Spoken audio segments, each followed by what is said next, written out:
Hey everyone, and welcome to the Chair with James. We're going to break down the Week 2 NFL football season and have a preview and prediction of Week 3. Now, it all started off with a Thursday night matchup between Cincinnati and Cleveland, the Battle of Ohio last Thursday night. This one, the Browns led all the way. Then the Bengals started to come back, but in the end, the Browns were the most experienced team and they won 35-30.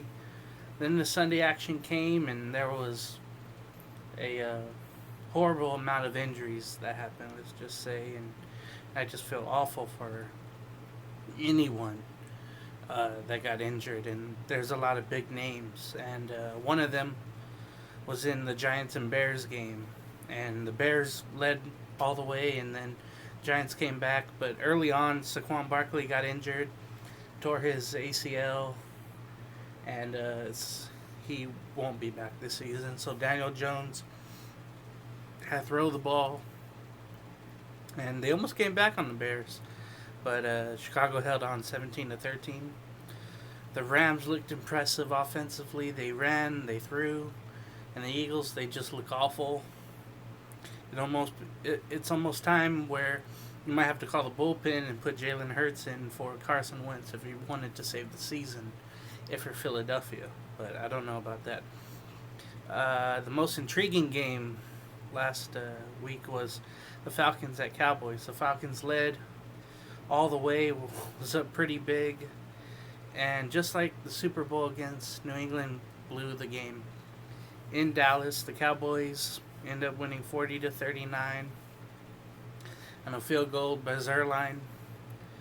Falcons blew the game by not picking up an onside kick that was kicked by the Cowboys, knowing damn well, maybe the players didn't know, but the Falcons just let it roll by them.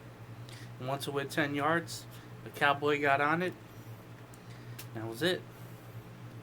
First home game for Tampa Bay and for Tom Brady and Rob Gronkowski, Leonard Fournette, and the Buccaneers rolled over the Panthers 31-17, and Christian McCaffrey got hurt, and he'll be out 2 to 6 weeks or more. It just depends how this injury goes for him.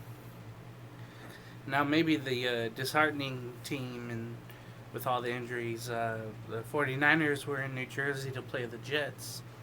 They ended up winning 31-13, but they lost Jimmy G for at least a week. Nick Mullins will be in for San Francisco. Mozart got hurt. He's out for an extended period of time. There was a lineman, defensive lineman, and then Nick Bosa got hurt, Joey's brother. He'll be out for the rest of the year. All these injuries, well, 3 out of the 4 were based on, and then Tevin Coleman as well, were based on the turf in MetLife. And the odd part, they play the Giants next week on the same field. So we'll see what happens with the Niners then. The Broncos went to the Steelers, and Drew Lock got hurt early. So Jeff Driscoll came in and tried to rescue the Broncos, but it was too late. The Steelers held on 26-21. Big Ben looked pretty good. I mean, for his age, for his time playing, he really showed me something. I've always said, why didn't he retire the last 3 years? And he shut me up. Until he gets injured, of course, but who knows. The most surprising comeback was the tight end. Well, not the most surprising, but one of the most surprising. We had 7 out of the 10 games were really good on Sunday. Titans defeat the Jaguars 33-30, but Minshew led the comeback, and Robinson, and that was fun. But the Titans ended up winning. Their defense just held on barely, but they got to get that together come playoff time. The Packers, first home game at Lambeau this year.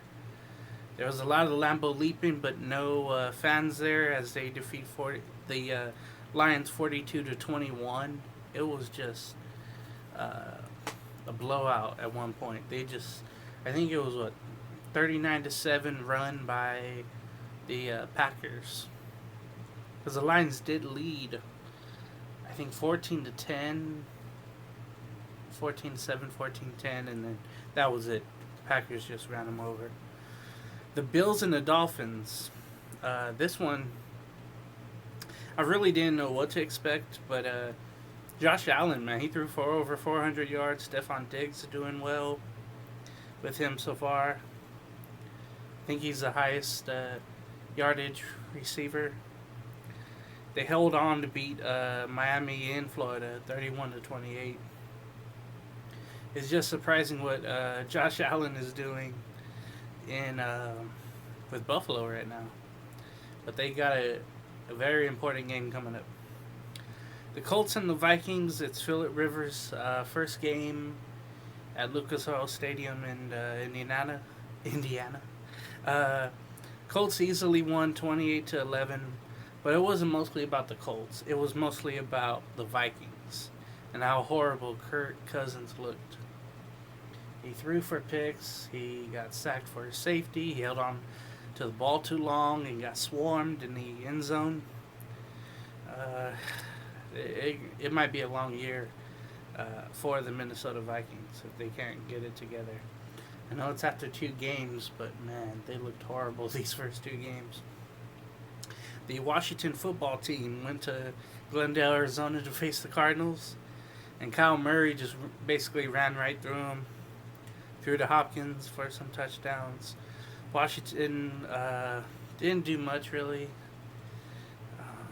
All that opening day win stuff pretty much thrown out the window. Cardinals win 30-15. They go to 2-0 surprisingly.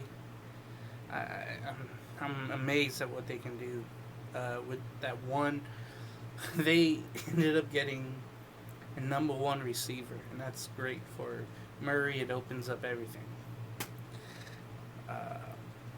The Ravens went to Houston, and it's fitting that I do the Cardinal highlight, not a highlight, but the breakdown, and the next game is Houston. It showed what Houston was missing without Hopkins, and the Ravens just ran through him. Ingram, Jackson, Lamar Jackson was amazing. They ended up winning 33-16. The Texans go to 0-2, and they're looking like they might be looking maybe last place in the AFC South. Chiefs and the Chargers as they open up the Rams stadium. Now this one I was very surprised at because Tyrod Taylor had a chest injury and he did not start the game. Justin Herbert was thrown right into the fire. You know what? He made it out alive. And he almost put the fire out that was the Chiefs. I was so amazed at that. Ran for a touchdown, threw for a touchdown right away. Justin Herbert, I know it's after 1 game, but he might be something special. I hope not, but he might be. Chiefs looked kind of sluggish. After all, they were off for a while. They played the first game, remember, against Houston on an opening Thursday night. The Chiefs held on. Buckner hit a 58-yarder to win it over the Chargers. That was a real amazing finish. Sunday Night Football, speaking of amazing finishes, this one had offense written all over it. It didn't start that way with Russell Wilson throwing a pick and one of the McCourty brothers taking it to the house. But then the Seahawks went off from there, scored a bunch on offense. Russell Wilson had 5 touchdowns. Just amazing what he's doing right now. He's been so overlooked, but not by me. It goes to show why I pick him or trade for him every fantasy year. I said, I want that guy. I believe how he throws those rainbow footballs, and and makes the right decision to run or to slide. You know, he's amazing, and everybody should get to know that. Sadly, the defense for the Seahawks was not there for him, and somehow it shows after 2 weeks they have the worst defense. Does Seattle? They let Cam Newton score twice on a run to the end zone, but not the third time. At the end of the game, up 5, Patriots had a shot. It was a keeper by Cam, but the defense held him. And the Seahawks went on to win. They go to 2-0. It was one of those real exciting finishes that I bet had Todd from the Grinds. Well, he said what? He was out in the kitchen and he was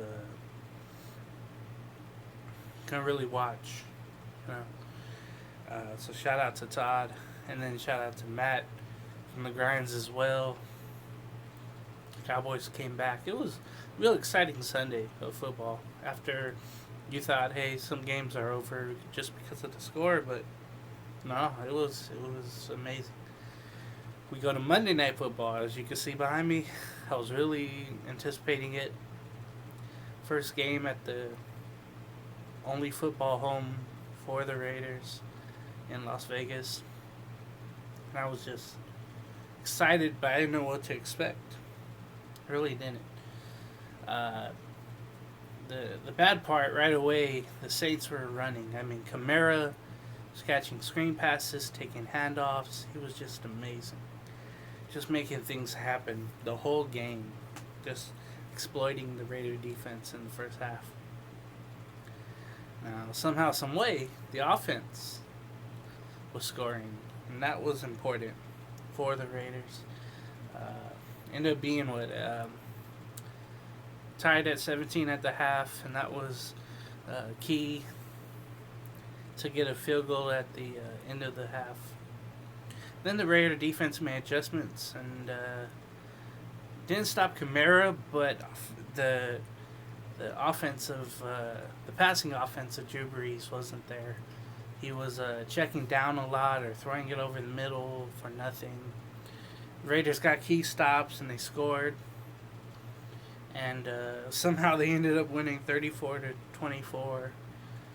I was just so happy, and you'll hear more of that on the Raider preview show that I'll do next. So look out for that on the share here. So Thursday Night Football, of course, I didn't watch. I don't know how many people watched. I decided to stay overtime at work, so I didn't have to watch any of it. The Miami Dolphins went to Jacksonville,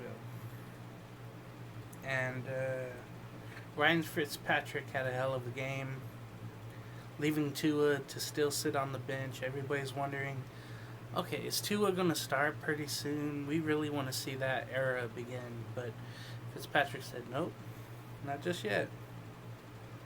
He was throwing for touchdowns. He was leading the Dolphins to a win, so they're both 1-1 to start off week 3. And the other games on Sunday, 49ers at Giants. These two depleted by injury, well, more the 49ers. But when the Giants only have one weapon, and that's Barkley, that's a depletion when you think about it. So I'm going to give the slight edge to the Niners. They're even favored by 5 or 6, even though they don't have a lot of injuries. But I still believe in what they could do, even without key players. There's backups that can make it happen for the 49ers, and I think that can happen. Jordan Reed, the tight end that you knew from Washington, is with the Niners. He made an impact last week against the Jets. And for Nick Mullins, he had to be ready from the bench, and I know there's people out there that are wanting him because he can throw the football better than Jimmy G, and he's cheaper. So I'll still go with the Niners. I don't think the Giants don't have a running game, and the passing's going to have to be there all game long for Jones. Maybe he can lead a late, second comeback, but I got the Niners. Washington goes to Cleveland. The Browns coming off a win. Look decent. Washington had that opening week win and then looked awful in Arizona. I'll give the slight edge to the Browns. I think the Browns will win that pretty easy. The defense will have a fun time against Haskins and score some points. Yeah, I'll give it to the Browns. By the way, I was 15-1 in week 2 in picks. The only game I didn't pick right was the Raider game. Because I've had a history where I don't pick the Raiders and they win. Or if I pick them, they lose. So, there you go.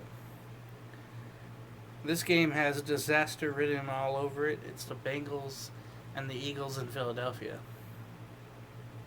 Boy. The Bengals, hey, they're in games. And you're just wondering how much Joe Burrow's going to do against this Eagle team that's just awful right now. And again, like I was saying earlier, when is Carson Wentz going to get benched for Hurts or Jalen Hurts? When is that going to happen? I'm going to say the Bengals will win this game, but it's going to have to take Carson Wentz playing better for them to have a shot, for the Eagles to have a shot. The Raiders go to the Patriots. Now, this is going to be tough. They don't have Ruggs. Cam Newton showed he can run. This game is really tough for me to pick. Just because of certain injuries, I don't think the Raiders will win, but we'll see what happens. They just got to get stops like they did against the Saints. Make Cam stay in the pocket and throw the ball. And get a damn pass rush. They didn't even touch Breeze really last week. But they were able to pick him off once. And maybe you can do that to Cam and somehow the Raiders will get the win. The Bears go to the Falcons. Right now the Falcons, they just have to be hungover from the game in Dallas, in which they let them come back and win. After being up as much as, more as that Super Bowl against New England. Bears on a natural high right now, holding on against the Giants. And Trubisky looking a little better on his throws. And this one, it'll be a tough, real tough game, but tough on the defenses. Unless Khalil Mack and others can make things happen. Probably give a slight edge to the Bears. They just have to keep outscoring and make turnovers happen in Atlanta. Now, to me, the game of the day, other from the Raider game, is a 2-0 matchup between the Rams and Bills in Orchard Park, New York. And Josh Allen's looked awesome throwing the ball. That's going to be a test with Diggs for the Rams defense. And then for the Rams offense playing the Bills defense. This might be a real good game. You got a real good matchup there. And I'd give the slight edge to the Bills right now. I think the Bills will win, but it will be real close. The Texans go to the Steelers. Now this one I can see really getting away from Deshaun Watson and the Texans. And for the Steelers to basically repeat what they did against the Broncos. So I'll go with the Steelers with that. Because their defense is just amazing, the Steelers. They have Watt, they have Dupree, Fitzpatrick, Hayden. They're just stacked on defense, honestly. The Titans go to Minnesota, and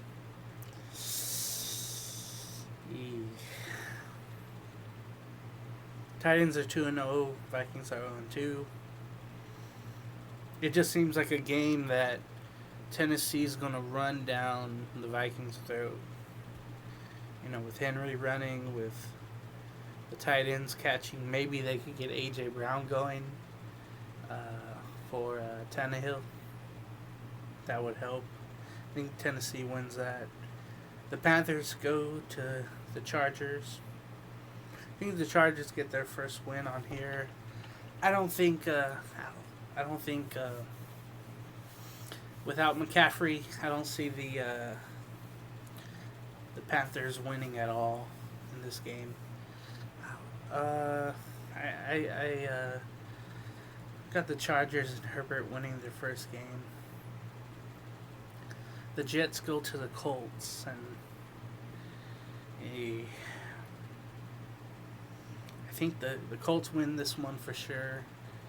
It'd probably be, like an 8 or 9 point win. Cowboys and Seahawks, now this one I'm really looking forward to later and Sunday afternoon. Matt and Todd, teams here from the Grinds.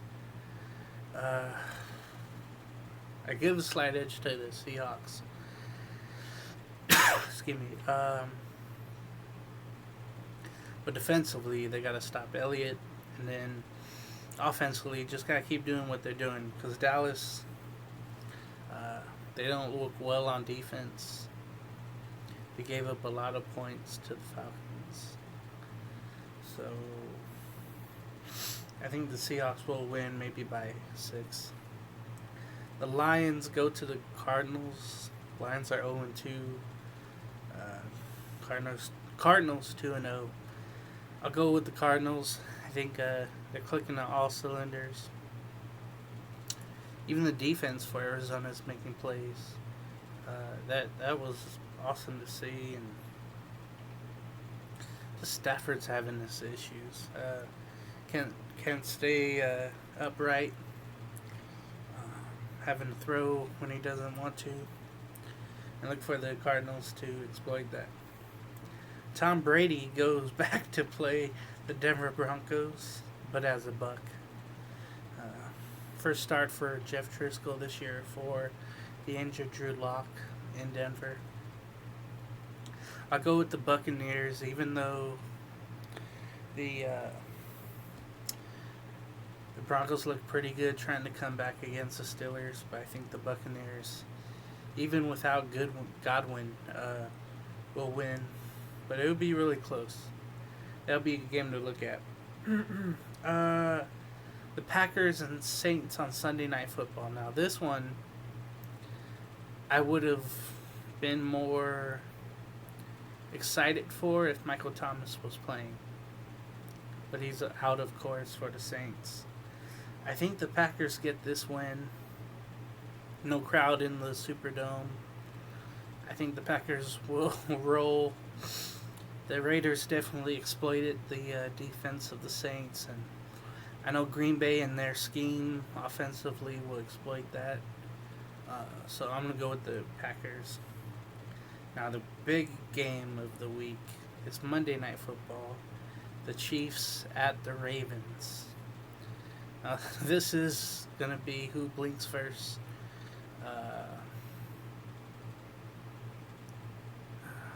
This might be a great, all-time great game. You got the Chiefs feeling confident after a win in overtime, but you have the Ravens at home. I think there's going to be fans too, but the Ravens look like a machine right now. So I'll go with the Ravens winning that Monday Night Football game. But it should be a fun one. Maybe we'll have a Justin Tucker winning field goal, winning like 40, 48, 45 or something like that. That would be fun, right? So we'll see how we do next week with our picks, and we'll break it all down. So that's been week 3. And we will catch you later on the chair with another video pretty soon. Take care, everybody.